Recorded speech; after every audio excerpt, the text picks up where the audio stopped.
estudo, um estudo sobre interpretação bíblica, né, como estudar a Bíblia sozinho. E nesse mesmo estudo teve uma parte onde a gente falou sobre a interpretação teológica do texto, né, que seria o quinto passo, né, dos 5 passos que nós demos de como estudar a Bíblia. O quinto passo era buscar o significado teológico, né, do texto. Então, aí vimos que podemos fazer isso a partir da teologia bíblica e a partir também da teologia sistemática. Hoje, nós vamos estudar um tópico que faz parte da teologia sistemática e um tópico sobre a doutrina de Cristo. Nós falamos lá várias doutrinas, né? A doutrina de Deus, doutrina do homem, doutrina da salvação e doutrina de Cristo e por aí vai. E hoje vamos estudar um tópico sobre aquela situação. Ou seja, não é continuação da aula passada. A aula passada nós já terminamos aquele tópico e hoje vamos estudar um tópico sobre aquele mesmo assunto. Nosso tópico de hoje é esse que está ali, os estados de Cristo. Tá? Os estados de Cristo. Alguém já ouviu falar sobre isso? Os estados de Cristo. O que é os estados? O que são os estados de Cristo? Alguém já ouviu falar?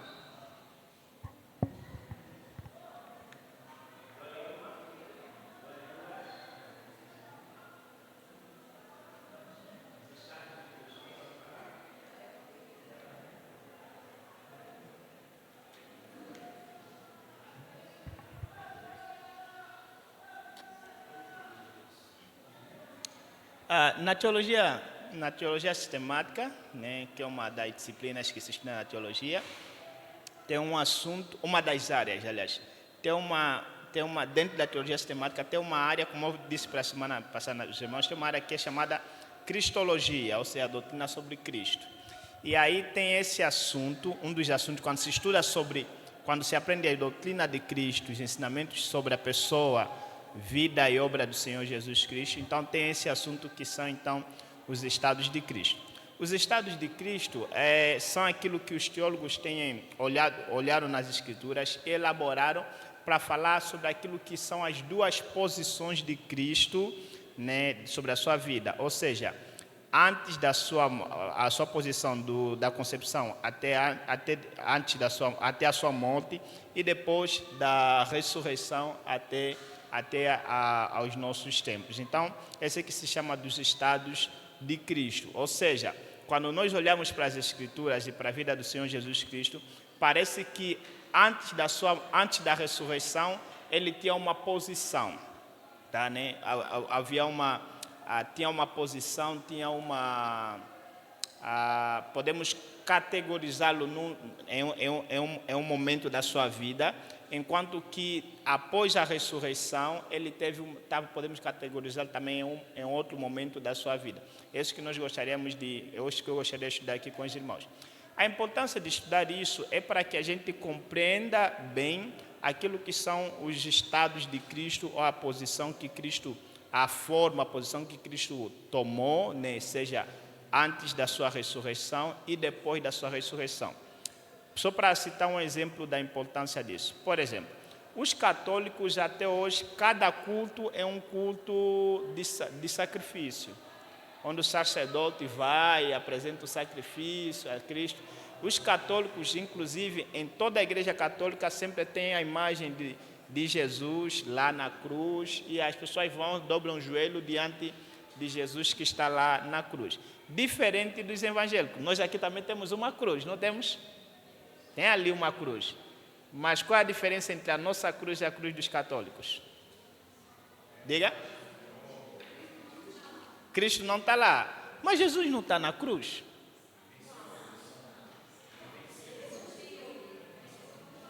Ele venceu a cruz.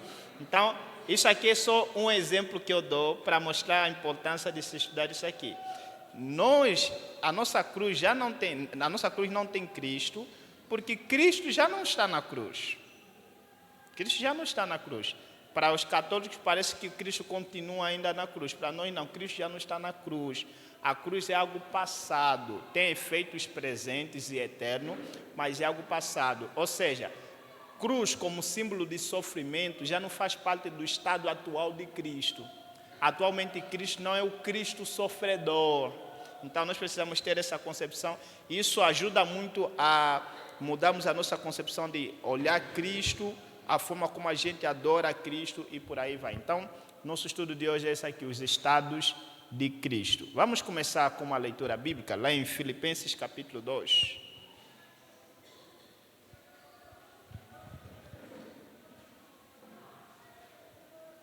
Filipenses capítulo 2, versículo 5 a 11.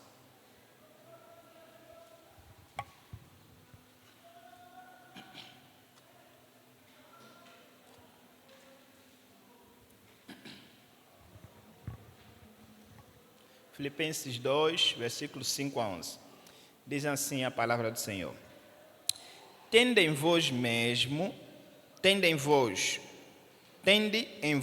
o mesmo sentimento que houve também em Cristo Jesus. Pois ele, subsistindo em forma de Deus, não julgou como usurpação o ser igual a Deus. Antes, a si mesmo se esvaziou, assumindo a forma de servo, tornando-se semelhante de homens, e reconhecido em figura humana, a si mesmo se humilhou, tornando-se obediente até a morte e morte de cruz. Pelo que também Deus o exaltou sobremaneira, e lhe deu o nome que está acima de todo nome, para que ao nome de Jesus se dobre todo o joelho, nos céus, na terra e debaixo da terra. E toda língua confesse que Jesus Cristo é Senhor, para a glória de Deus Pai. Até aqui a leitura da palavra de Deus. Então esse é o nosso texto base, gostaríamos de começar com ele. E esse texto é um dos textos clássicos para falar sobre os estados de Cristo, porque esse texto ele divide exatamente aquilo que é os estados de Cristo. Do versículo 1 até o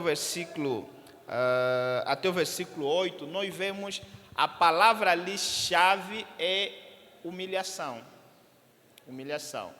Aqui Paulo está apelando à igreja, né, de Filipos para buscarem o mesmo sentimento de Cristo, né, que se humilhou, que se fez servo. E aqui Paulo ele vai apresentar, né, aquilo que são as duas fases de Cristo, os dois estados de Cristo, e é nisso que os teólogos então observaram e desenvolveram esse mesmo tópico sobre os estados de Cristo. Então, do versículo 1 até o versículo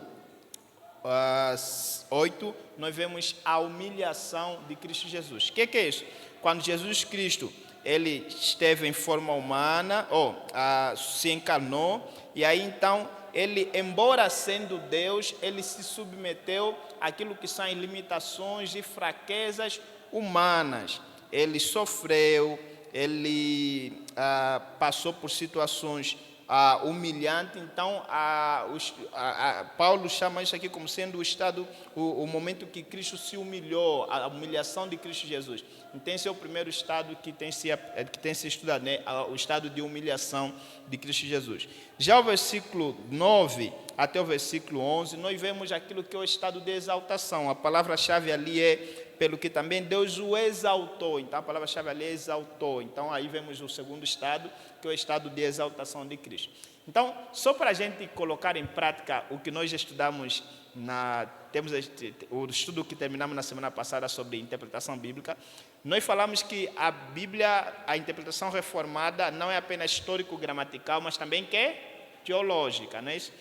Pode você ver aqui que nesse texto, é claro, a gente vai fazer todo aquele trabalho dos 5 passos que a gente viu aqui da interpretação, história, a gramática do texto e tudo, contexto histórico, gramatical, literário, tudo isso aqui, mas dá para ver aqui teologia, e do que a gente está estudando aqui sobre os 2 estados de Cristo, dá para ver aqui os estados de Cristo, o estado de humilhação e o estado de exaltação. Então, isso aqui é só para eu dar uma dica para vocês de como o que a gente estudou se aplica dia a dia, né? Olhar o texto e ver a teologia que o texto apresenta. Então, vamos aqui avançar. Então, vamos ver, quando se fala dos estados de Cristo, está a falar dessas 2 fases de Cristo Jesus, tá?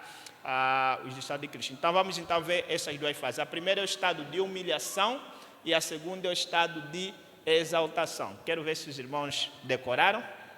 Difícil, né? Quais são Quais são os dois estados de Cristo? Eu só vi são. Aqui tem alguém que é são. Como é que é? Humilhação e exaltação. Então não se esqueça mais disso. Coloque isso em mente. Isso vai fazer toda a diferença na nossa vida cristã e na nossa adoração. Então, vamos ver primeiro o estado de humilhação. Tem aí uma definição que eu peguei da confissão, que eu peguei do Catecismo Maior de Westminster, da pergunta 46. A resposta diz o seguinte: o estado de humilhação de Cristo foi aquela baixa condição na qual, por amor de nós, despiu-se da sua glória. Ele tomou a forma de servo em sua concepção e nascimento, em sua vida e em sua morte, e depois até a sua ressurreição. Deixa eu abrir aqui o meu, que também já acompanho por aqui. Só um instante.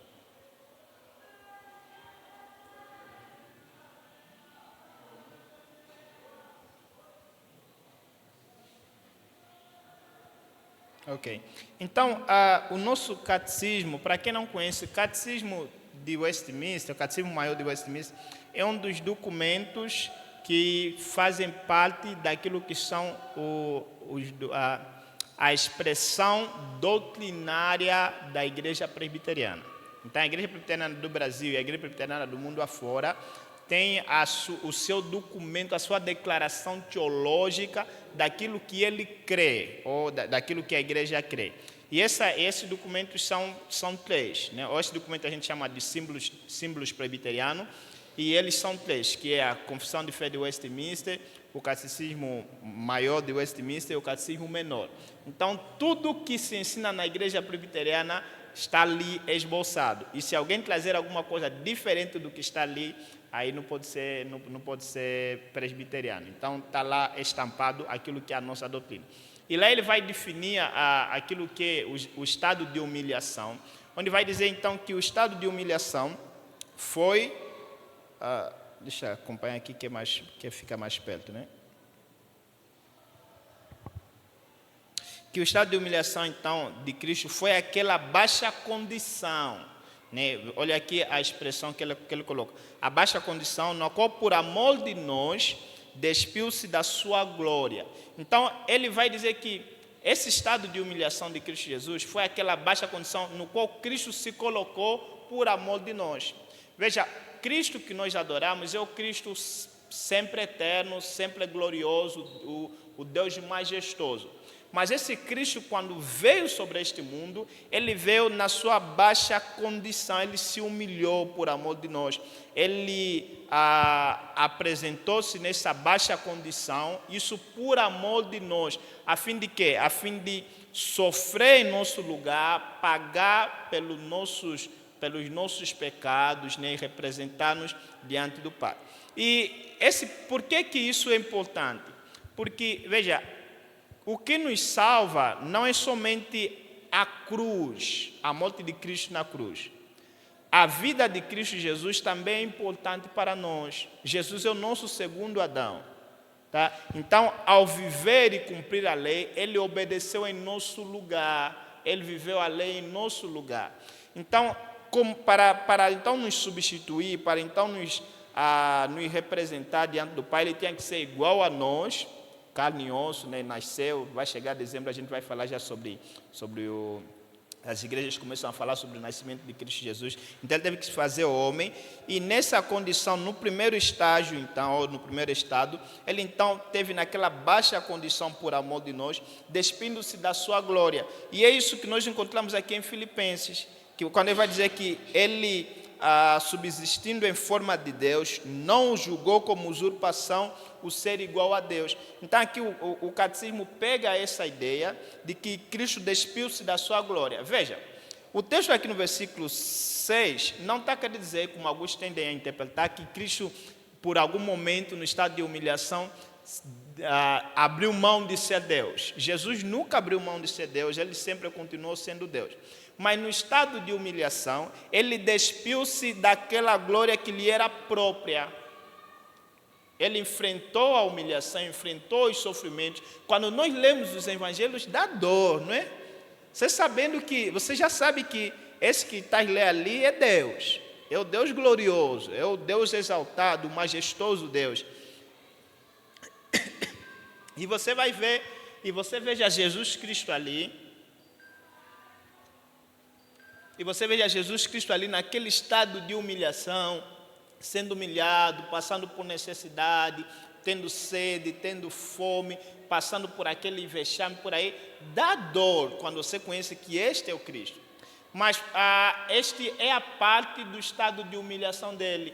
Ele despiu-se da sua glória, a fim então de se colocar nessa condição humilde, nessa condição então nessa baixa condição.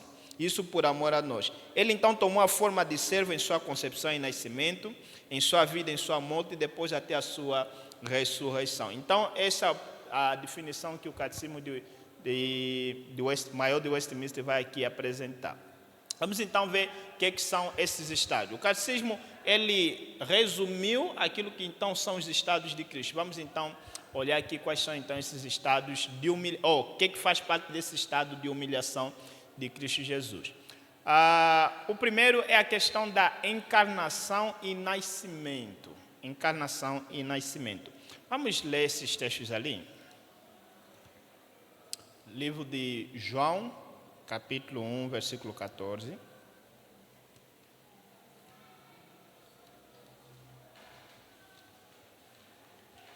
João 14 diz o seguinte: E o Verbo se fez carne e habitou entre nós, cheio de graça e de verdade.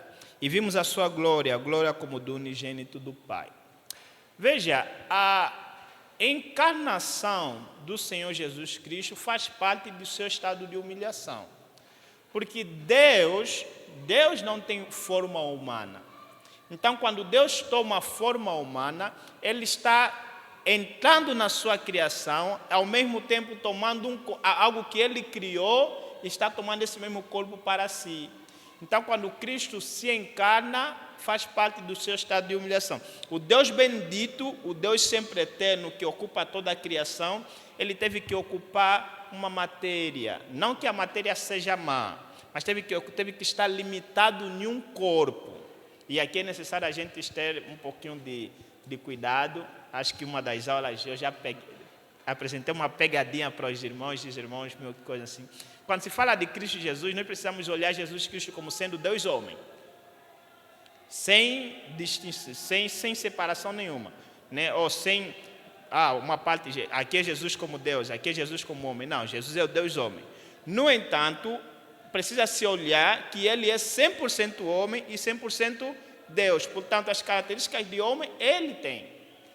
As características de Deus Ele tem. Então, Jesus, Ele assumiu a matéria humana, esteve limitado no corpo humano como homem, e isso então faz parte também do seu estado de humilhação. Livro de Lucas, no capítulo 1, versículo 35, ele vai dizer o seguinte. Lucas 1, 35.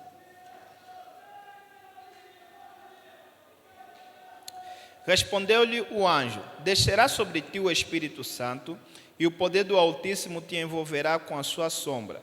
Por isso, também o ente santo que há de nascer será chamado Filho de Deus. Ou seja, quando o anjo deu o comunicado para Maria sobre aquilo que seria o nascimento do Senhor Jesus Cristo, nós já vemos ali o anjo falando de que esse não é um ser humano comum qualquer.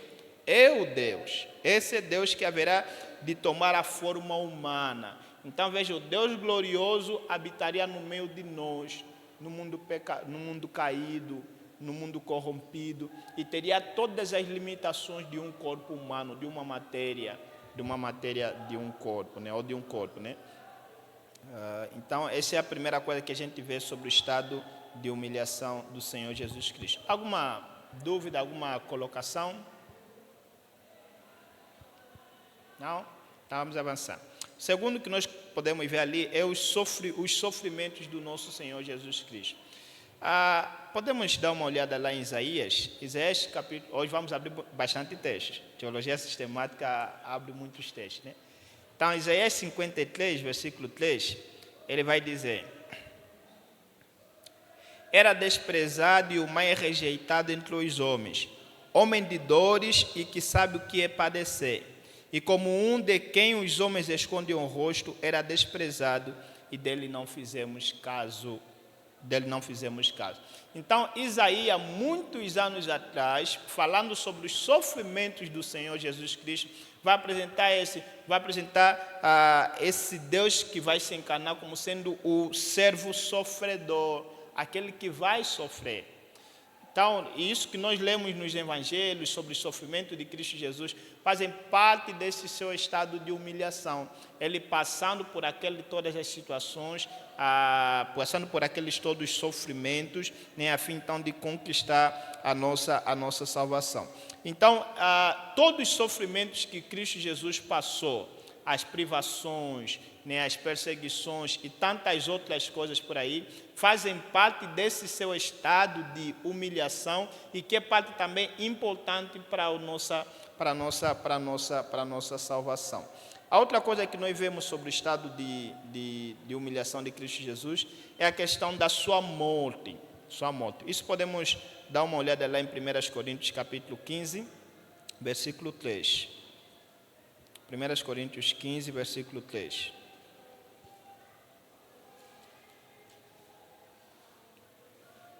Que diz assim: antes de tudo, vos entreguei o que também recebi, que Cristo morreu pelos nossos pecados, segundo as Escrituras. Então, vemos aqui, né, a menção daquilo que é a morte de Cristo Jesus. Paulo, ao escrever para a igreja de Corinto, para defender a questão da ressurreição, ele começa fundamentado naquilo que é a ressurreição de Cristo. Mas para isso, a ressurreição para quem morreu. Então ele vai apresentar aqui sobre aquilo que é a morte de Cristo Jesus. E é interessante que ele vai falar que isso aconteceu segundo o quê? Segundo o quê? As Escrituras. Já estava determinado, assim como a sua encarnação, o seu nascimento, assim como os seus sofrimentos já estavam determinados nas Escrituras, a sua morte também estava determinada nas Escrituras. Então, a morte do Senhor Jesus Cristo também faz parte desse mesmo estado de humilhação. O outro que nós vemos é o sepultamento. Ainda nesse mesmo texto, no versículo 4, ele diz o seguinte: e foi sepultado, né, na parte A só, somente na parte A. Então, falando sobre o sepultamento do Senhor Jesus Cristo. Veja, meus irmãos, isso parece ser coisa assim, sem muito, entre aspas, talvez, como se diz por aí, sem muita piedade, mas dá para refletir nessa questão de que, eu gostaria que os irmãos olhassem o seguinte, não vissem, tende em mente o seguinte, que a vida do Senhor Jesus, do nosso Salvador, não começa na concepção, a existência dele. Jesus sempre existiu. Ele é o Deus sempre eterno. Ele sempre existiu. E sempre existiu com o Pai na glória. Agora imagina esse Deus que sempre existiu, o Deus Filho, agora vai tomar a forma humana e vai passar por todas essas questões. Vai ser encarnado, vai nascer, e depois, em dezembro, vai ter sobre questões do nascimento do Senhor Jesus Cristo. Vemos que até no seu nascimento, nem lugar para sua mãe dar a luz se havia. Nem lugar para dar a luz se havia. E a gente olha e fala, que maldade dos homens e tudo, mas realmente fazia parte, inclusive, daquilo que eram as profecias messiânicas, daquilo que devia fazer parte da vida do Senhor Jesus Cristo. Né, desde o seu nascimento humilde e coisas por aí. E aí vai os seus sofrimentos, e quando a gente veja a sua morte, chega de admirar para a gente. Veja, quem morreu na cruz é Deus. Como nós falamos, Jesus é Deus homem. Então quem morreu na cruz, não vamos ficar, é o homem, é o Jesus homem que morreu. Jesus é Deus homem. É o Deus homem que morreu na cruz.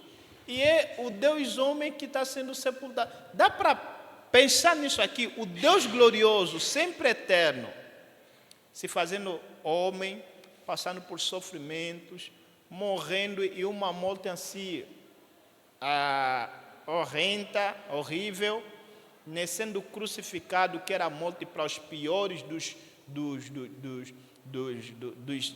homens da sociedade romana, e aí esse Deus sendo sepultado, né? Sendo sepultado. Sim, meu irmão. Eu acho que é um exercício mental para a gente entender a humilhação de Cristo, é a gente se lembrar da conversa que Deus tem com Jó. Quando Deus aparece no redemoinho para Jó, começa a questionar Jó: onde você está? É este Deus que possui todos esses atributos, ele crendo em Jesus Cristo sendo a própria imagem de Deus, ser igual ao Pai. É esse mesmo Deus que a gente vê em Jesus Cristo, ele se encarnando. Então, Jesus Cristo esteve desde a eternidade, é o Verbo encarnado. Esse que tem toda a autoridade, todo o poder, que esteve presente na criação, é este que se tornou homem, um dos menores. Porque quando a gente vê o diálogo de Deus com Jó, a gente consegue primeiro ser levado à soberania e à grandeza de Deus. Entendendo a grandeza de Deus, a gente consegue entender melhor a humilhação de Jesus Cristo. Ok. Quando a gente se lembra dessas passagens do Antigo Testamento que mostra quem de fato Deus é. Sim, sim. Então, olhar por essa situação. Então, Deus sendo sepultado, né? Tem uma música que eu gosto muito da Reformed Song, que é, como é que é o título? Me esqueci. A sua voz, acho que é ao seu falar, o título é isso, ao seu falar. Milhares de galáxias fez surgir. Aí tem uma parte que vai dizer, a luz deste mundo morreu.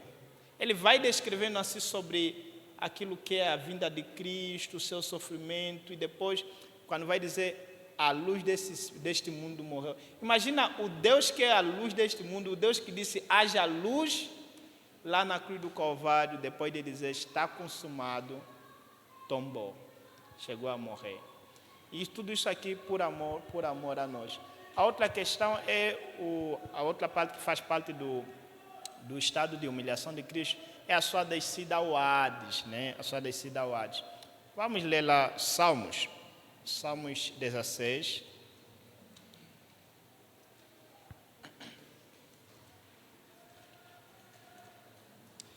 Versículo 8 a 10. Livro dos Salmos 16, versículo 8 a 10. Diz assim: O Senhor tem sempre a minha presença.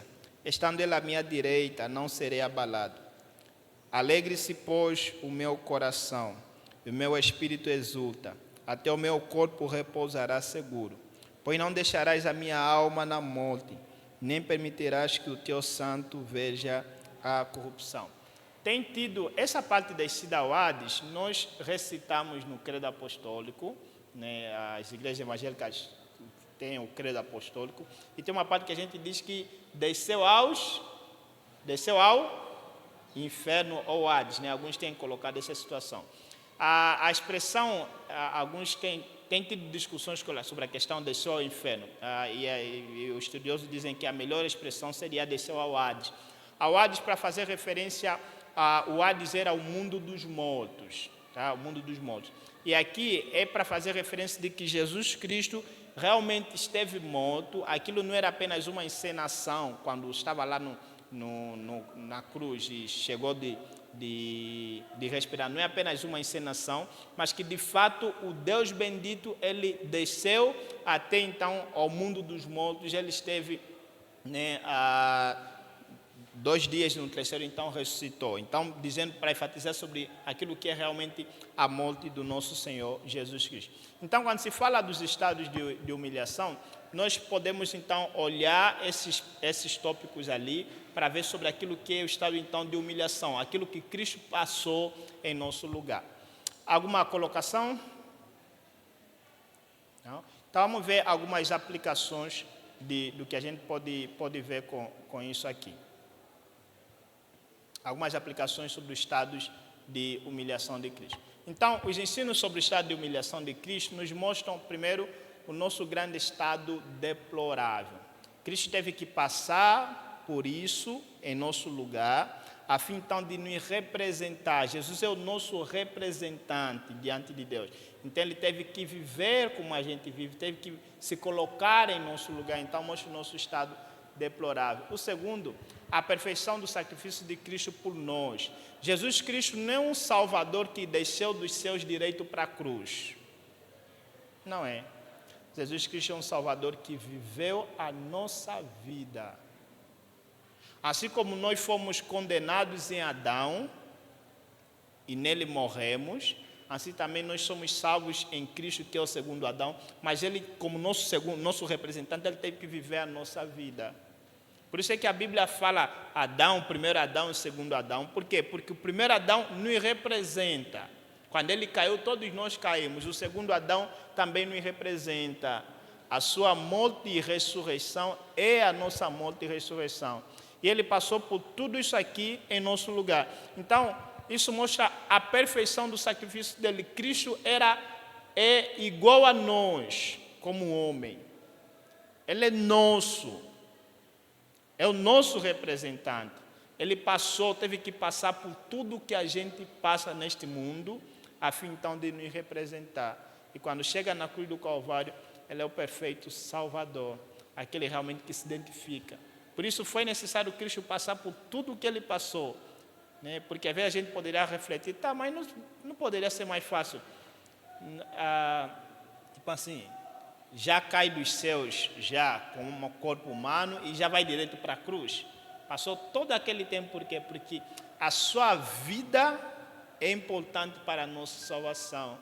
A sua obediência ativa é importante para a nossa salvação. A outra coisa é que o amor de Deus revelado em toda a sua medida. Ao vermos o estado de Cristo, a sua humilhação, quanto ele passou por nosso lugar, nós vemos nós vemos ali demonstrado o amor de Deus em todas as medidas.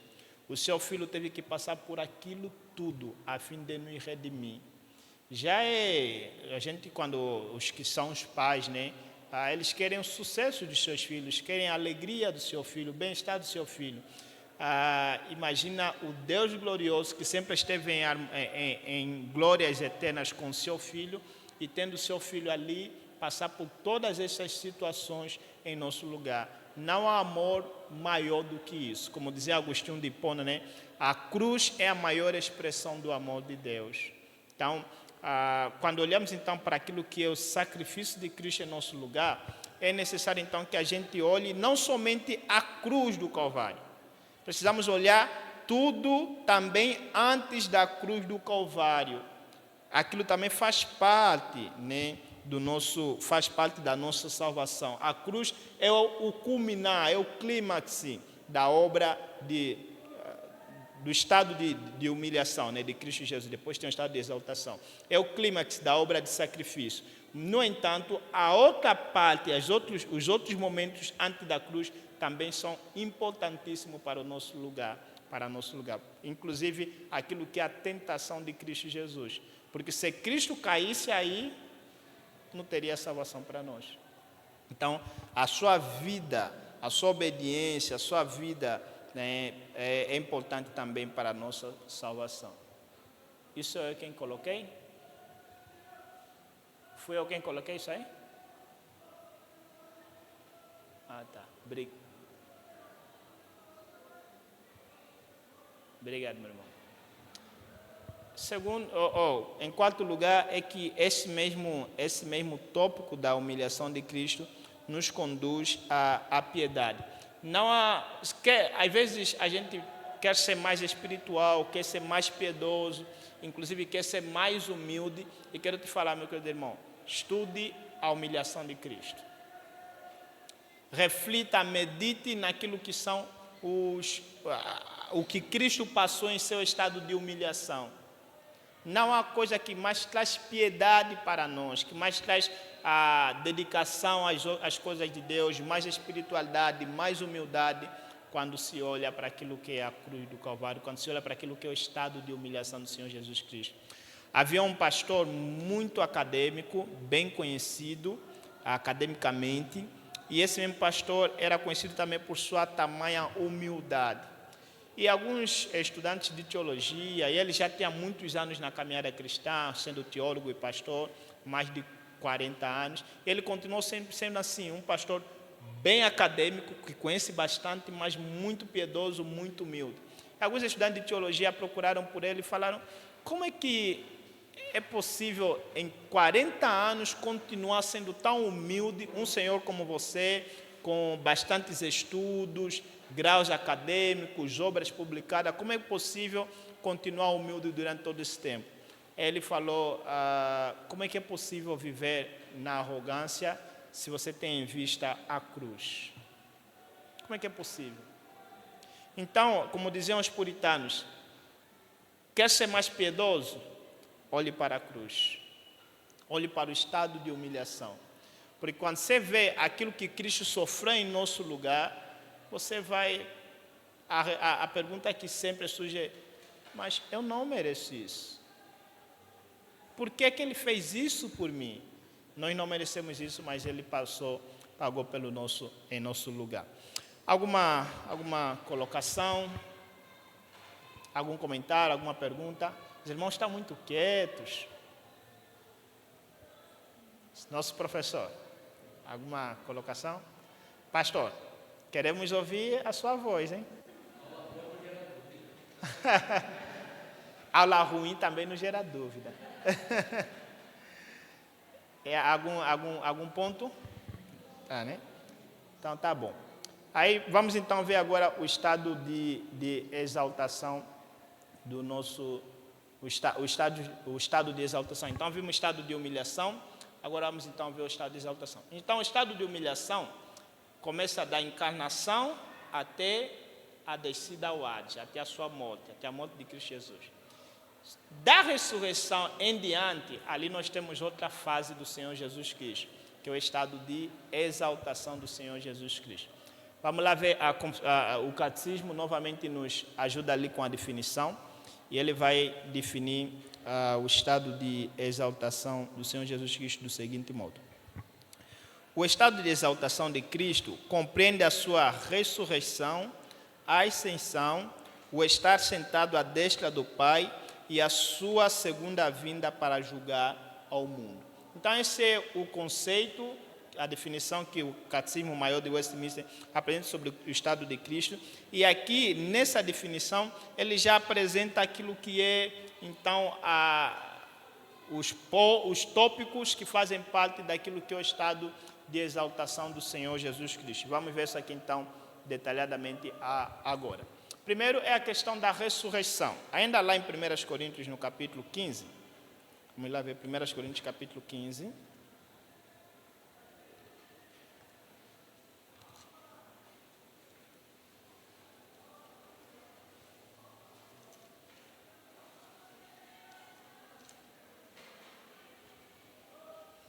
Agora lemos a primeira parte ali, agora vamos continuar na segunda parte. Diz assim: e ressuscitou ao terceiro dia, segundo as Escrituras.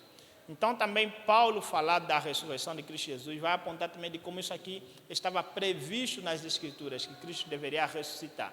Então temos ali a ressurreição do Senhor Jesus Cristo.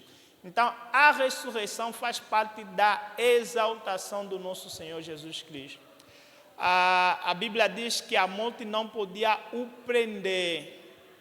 Ele ficou lá em nosso lugar, mas teve que o ressuscitar. Ele ressuscitou porque a morte não podia o prender. Ele pagou em nosso lugar, morrendo, na cruz morrendo, e ele também ressuscitou em nosso favor. Então, a ressurreição do Senhor Jesus Cristo é uma das partes que compõe aquilo que é a exaltação do Senhor Jesus. A outra questão é a sua ascensão.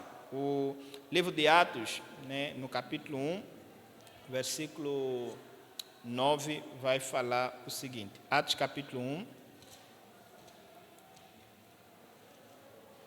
Atos capítulo 1, versículo 9, diz assim: ditas estas palavras, foi Jesus elevado às alturas, à vista deles, e uma nuvem encobriu dos seus olhos. Então, falando aqui sobre aquilo que é a exceção de Cristo Jesus. A gente lê isso, eu não sei como é que são os irmãos, mas às vezes acho que a gente lê isso e lê assim, lê e leu. Está aí, e dito isso, foi elevado às alturas, à vista dele, e uma nuvem o cobriu. A gente lê como se fosse estar lendo um jornal, uma coisa assim normal. Meus irmãos, cadê a lei da gravidade? Não estudamos a lei da gravidade? Todo corpo tende a quê? É um corpo. Tá? É que a gente é muito espiritual, né? A gente vê, não, ele é Deus, então ele é espiritual, subir. Mas é um corpo. É um corpo que estava subindo. Jesus não subiu em espírito. Subiu em corpo humano. Desafiou a lei da gravidade. Ele subiu. Não foi um avião ou algo assim que o levou. Ele estava falando com os discípulos e ali ele foi elevando a vista dele. Eu, quando leio isso aqui, sempre gosto de imaginar ele se falando com os discípulos ali, e aí ele subindo. E os discípulos olhando, ele subindo. Eu fico falando, meu Deus, qual foi a impressão dos discípulos ao verem isso? Não foi um arrebatamento, ele subindo mesmo, desafiando a lei da gravidade, e ele como homem, Deus homem, subindo, ascendendo então aos céus, E ao ver isso aqui, sempre eu me lembro dos Salmos, creio que é Salmos 24, que vai dizer, levantai, ó portas, pois entrará o Rei da Glória. Eu não sei se eu estou errado na minha imaginação, mas eu costumo ver que aquele texto ali parece estar falando da exceção de que quando Cristo estava subindo, e aí, olha, o Rei da Glória está chegando, está vindo. Né? E ele então subindo, ascendendo então aos céus. A outra questão é a questão do estar assentado à destra de Deus Pai.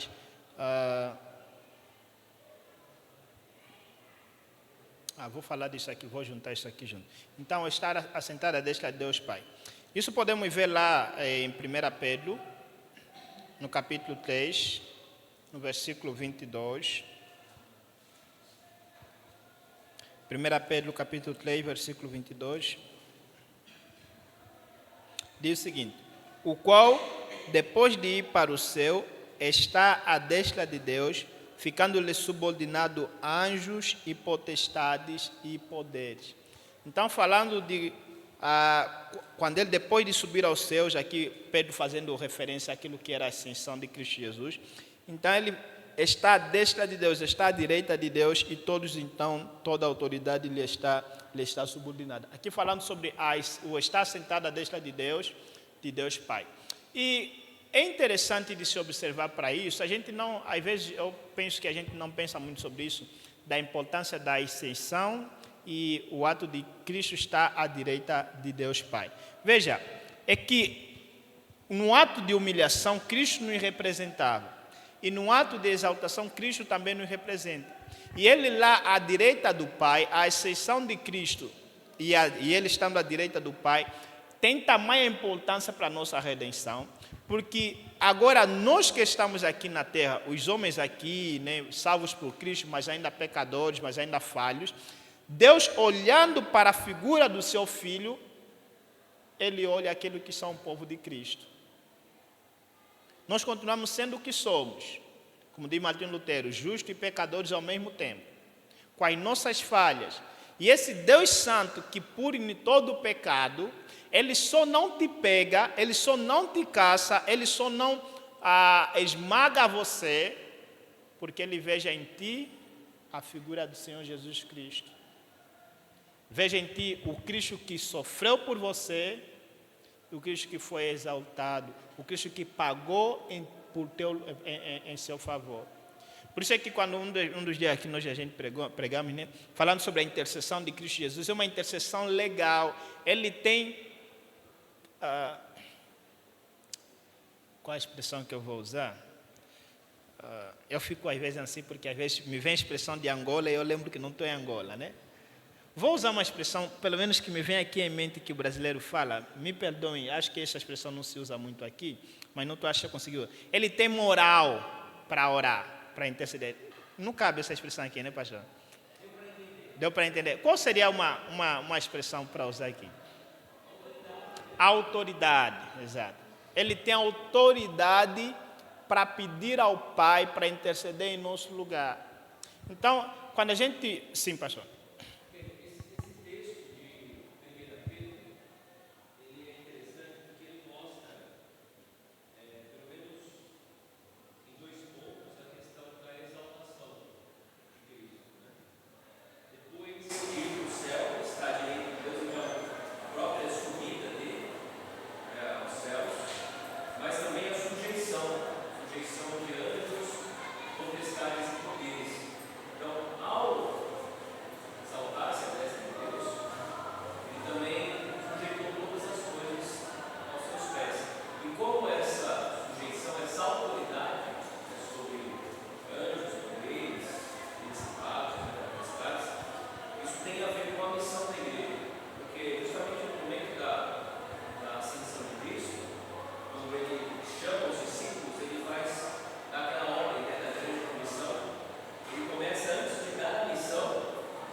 Nós estamos fazendo missão a um mundo que pertence a Cristo.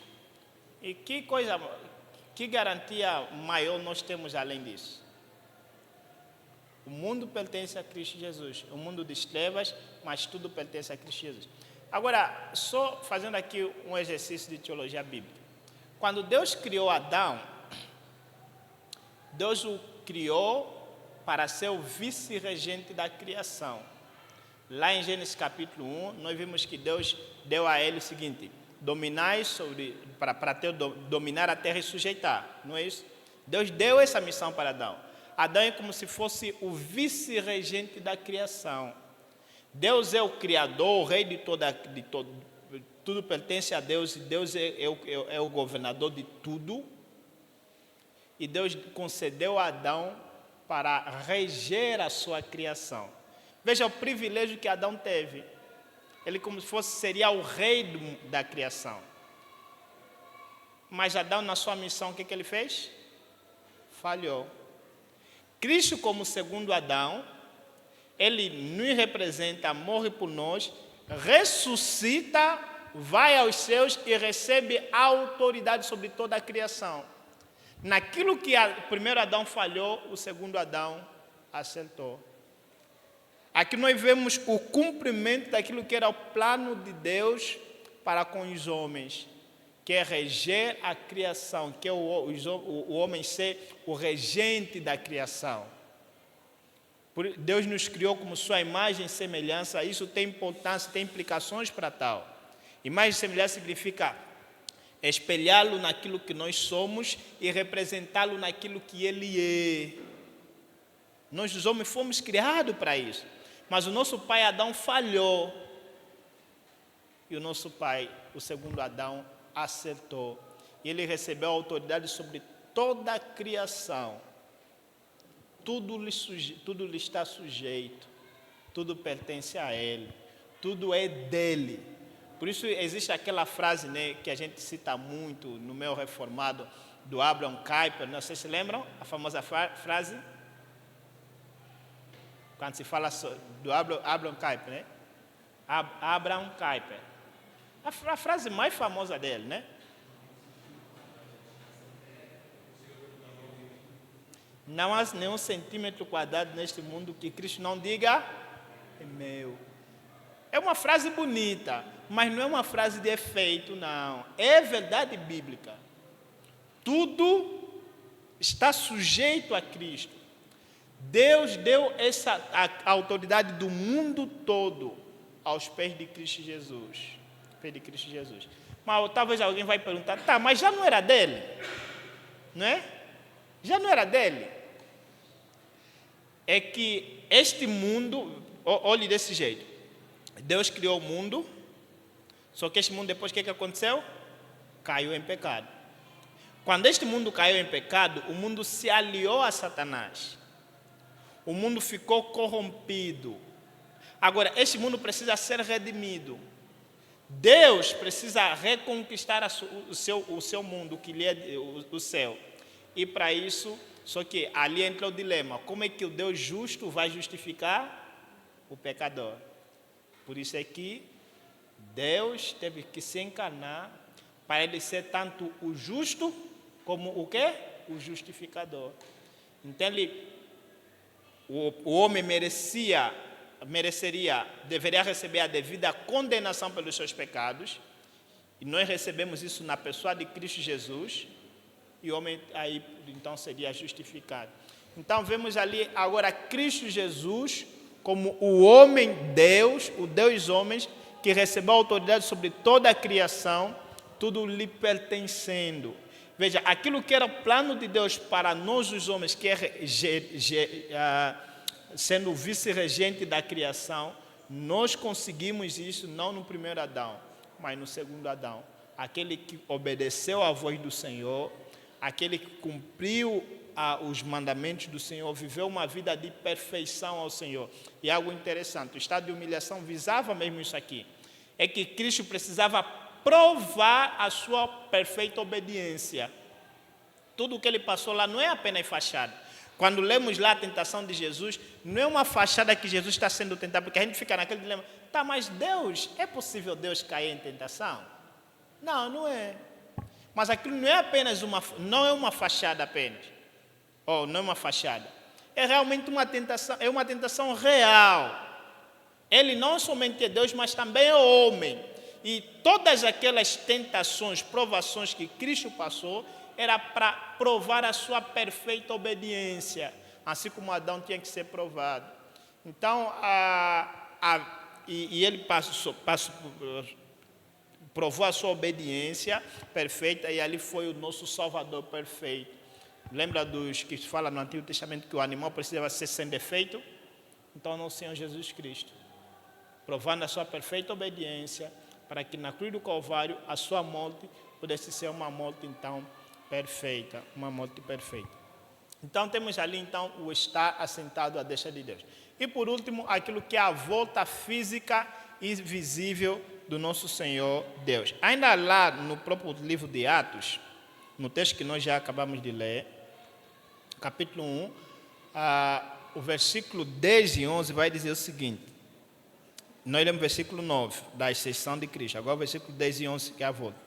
E estando eles com os olhos fitos nos céus, enquanto Jesus subia, eis que 2 varões vestidos de branco se puseram ao lado deles, e lhes disseram, varões galileus, por que estáis olhando para as alturas? Esse Jesus que dentre vós foi assunto ao céu, virá do modo como viste subir. Então, falando sobre aquilo que é a volta de Cristo. A volta de Cristo vai ser uma volta física e visível. Do mesmo modo como ele subiu, é do mesmo modo como ele vai descer. Novamente desafiando a lei da gravidade. Então, falando sobre a volta do Senhor Jesus Cristo. E aqui algo importante nisso, mas chega... Alguns filmes têm mostrado tipo, como se fosse Jesus surgiu ali e em outro lugar ainda não sabe receber. Jesus já voltou. Todo mundo verá. Todo mundo verá. Por isso é que quando nós olhamos Apocalipse, nós temos uma visão de Cristo Jesus. Não é uma visão meramente de um Cristo humilhado. Vemos lá em Apocalipse um Cristo exaltado, um Cristo glorificado, um Cristo exaltado acima de tudo e de todos. E algumas, então, aplicações para nós no que diz respeito àquilo que é, então, o estado de exaltação de Cristo Jesus. Primeiro, a ressurreição de Cristo assegura a nossa ressurreição. Porque Ele ressuscitou, podemos ter certeza que nós também ressuscitaremos. O livro de Romanos, capítulo 4, versículo 25, interessante. Ele diz que Ele morreu pelos nossos pecados e ressuscitou para a nossa justificação. O mais importante na obra de Cristo não é apenas a sua morte, a sua ressurreição também é importante. Porque se Cristo morresse, tudo bem, não, estaria então pago aquilo que é os nossos pecados. Mas agora, para a gente viver, ter a vida, foi necessária a justificação, isso por meio da ressurreição. Então a ressurreição é importante. A gente celebra a morte, mas a gente também celebra a ressurreição. A gente celebra o nascimento e a gente também celebra a morte e a gente celebra também a ressurreição. Tudo é importante para a nossa salvação. Segundo, Cristo é no céu nosso advogado junto ao Pai. Livro de 1 João, capítulo 2, eu gosto muito. Capítulo 1, capítulo 2, gosto muito. Fala sobre, filhinhos, vos escrevo isso para que não pequeis. Mas se alguém pecar, lembre que temos um advogado junto do Pai. Alguém aqui trabalha com advocacia? Veja, é o nosso advogado, é aquele que está pleitando pela nossa causa. E isso aqui traz em nós encorajamento. Olhamos para nós, que imperfeito nós somos. Os nossos pecados, mesmo depois de sermos salvos, temos pecado, cometidos alguns pecados e tudo. E não propositadamente, né? Esperamos que não seja propositadamente. Mas às vezes a gente ainda cai em iniquidade. E chega um momento que você peca e você fala, não, chega, Senhor, eu não sou digno de ser seu filho. E você se lembra disso. Ele olha para você, não olha meramente você. Ele enxerga Cristo em você. E não somente isso, tem Cristo à destra do Pai, intercedendo em nosso favor, orando por nós, zelando por nós. Pode vir o mundo, pode vir as forças malignas de Satanás. Jesus está lá dizendo, Pai, esse é meu. Jesus está lá dizendo, Satanás, esse aqui, não, esse eu morri por ele.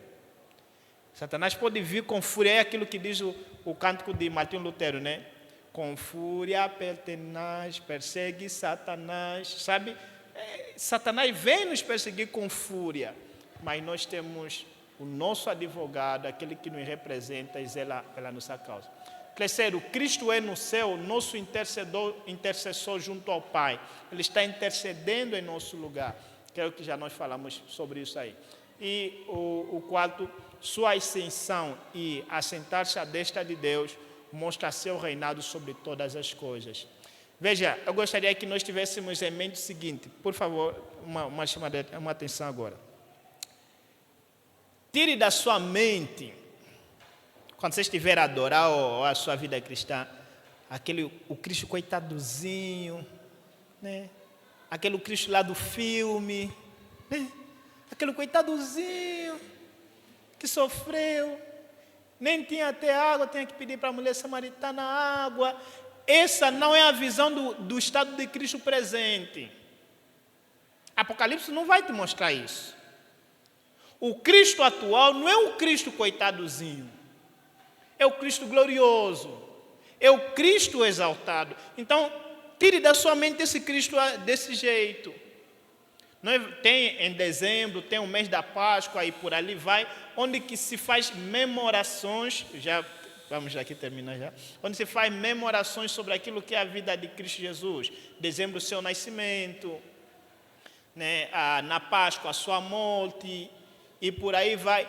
Mas, veja, são apenas celebrações memorativas. Mas Cristo não nasce a cada dezembro.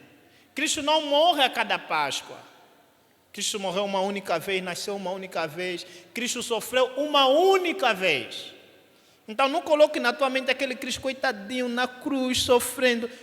Aquilo são a história da nossa redenção. O Cristo atual, o estado do Cristo atual é o Cristo glorioso. É o Cristo exaltado. É o que está acima de todos e de tudo. Esse é o Cristo que a gente precisa colocar aqui em mente. Não esquecer do Cristo humilhado. A gente precisa ter em mente sempre isso, mas lembrar que hoje ele não é esse Cristo. Não é esse Cristo ali. É o Cristo glorioso, o Cristo exaltado. Por isso é que Apocalipse vai descrever Cristo daquele jeito, como sendo o glorioso, aquele que né, o exaltado sobre todas as coisas, o digno de abrir o livro e de desatar os seus 7 selos, tá? Então, era isso que eu queria trazer aos irmãos. Sim, pastor.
Exato. E isso que a gente precisa viver.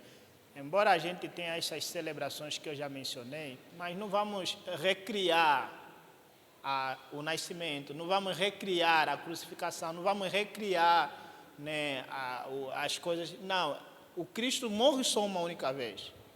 Cristo não morre a cada Páscoa que a gente celebra. Não, Cristo morreu uma única vez. A Páscoa e todas as outras coisas, não estou a dizer que são coisas raras. Precisamos celebrar sim, mas são apenas lembranças. Cristo não morre a cada Páscoa, Cristo não nasce a cada Natal, são lembranças. Quando for reunir sua família no Natal, lembre, não fala que Jesus nasceu hoje. Jesus não vai nascer agora em dezembro, não. Jesus já nasceu. Fala, isso é uma história, uma lembrança do que aconteceu muitos anos atrás. E assim devemos fazer com relação à Páscoa e todas as coisas. Então, o Cristo que nós temos hoje não é o Cristo humilhado, o Cristo, o coitadozinho, como os católicos vejam. É o Cristo glorioso, o Cristo exaltado. Que Deus, então, nos abençoe.